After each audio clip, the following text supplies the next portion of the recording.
Upon every close scrutiny of the alleged references to Muhammad in the Bible as a prophet, they absolutely have no relation to the prophet of Muhammad, nor prophesy his coming. Muhammad is not mentioned in the Old Testament. Muhammad is not mentioned anywhere from Genesis to Revelation. Muhammad is God's true messenger. That's a joke.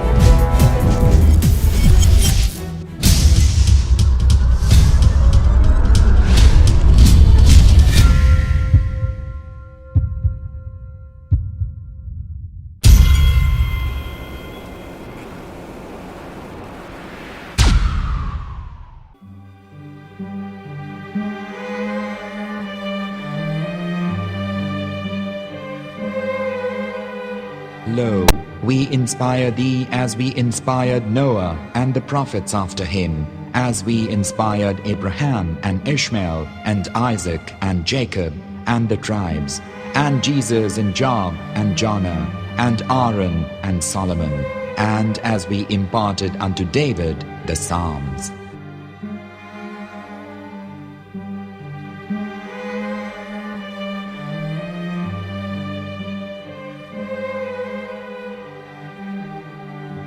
The verse we've just heard is from chapter 4 of the Quran.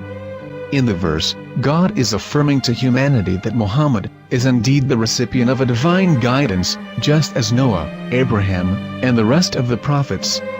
However, some Christians and Jews today don't believe that Muhammad was a prophet and the covenant that God made with Abraham.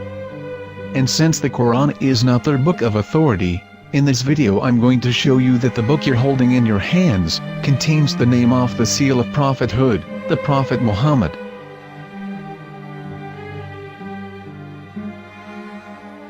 As known, the Old Testament was preserved in the Hebrew language.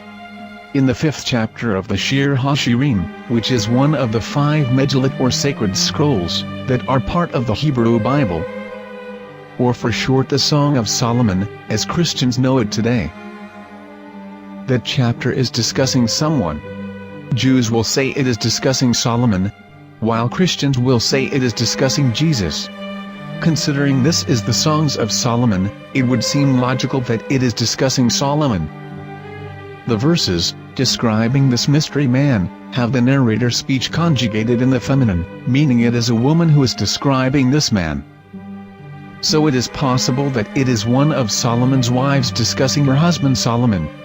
However, Christians assert that Jesus is being discussed, and that the chapter is describing a man who was not yet alive at that point. A prophecy.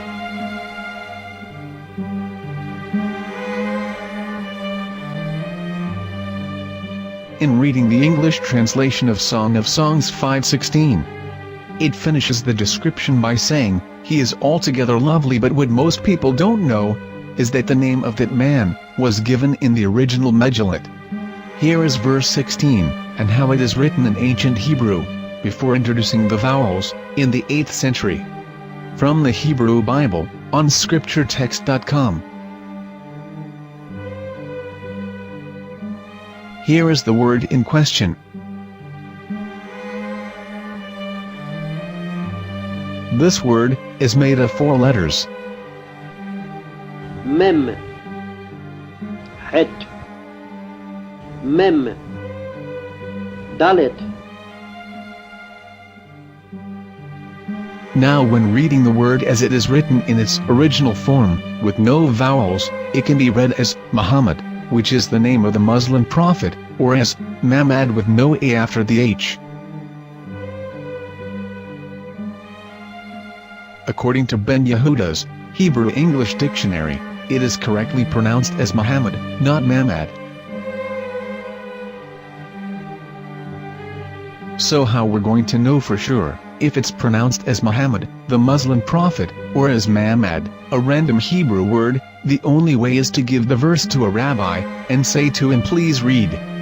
Here is the Song of Songs 5:16, and how it is read by a rabbi from a Hebrew Jewish site. Please notice, the im in Hebrew is a plural of respect. חיכו ממתקים וכולו מחמדים, זה דודי וזה רעי בנות ירושלים. חיכו ממתקים וכולו מחמד מחמד מחמד מחמד מחמד מחמדים, זה דודי וזה רעי בנות ירושלים.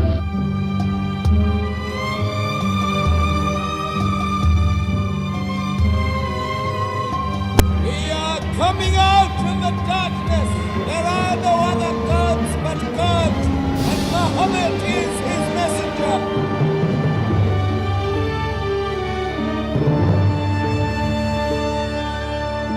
Let the world hear. חיכו ממתקים וכולו מחמדים, זה דודי וזה רעי בנות ירושלים.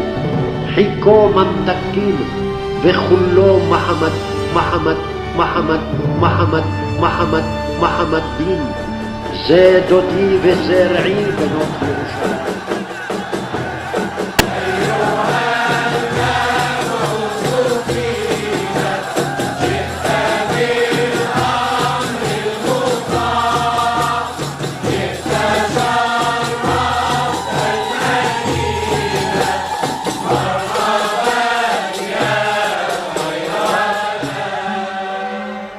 Here is the famous SDL translation tool, which includes a professional human translation as well as an online translation.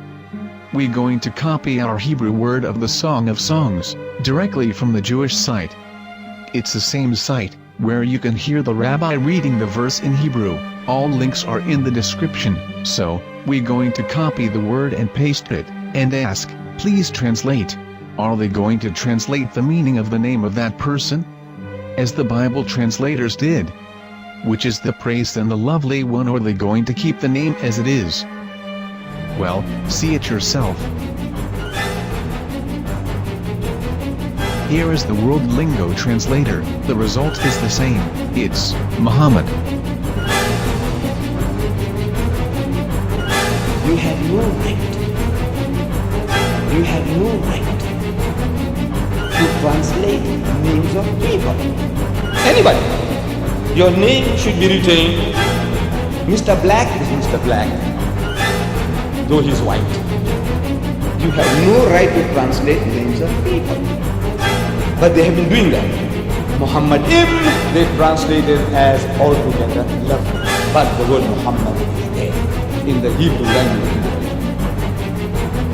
The word Muhammad is there in the Hebrew language.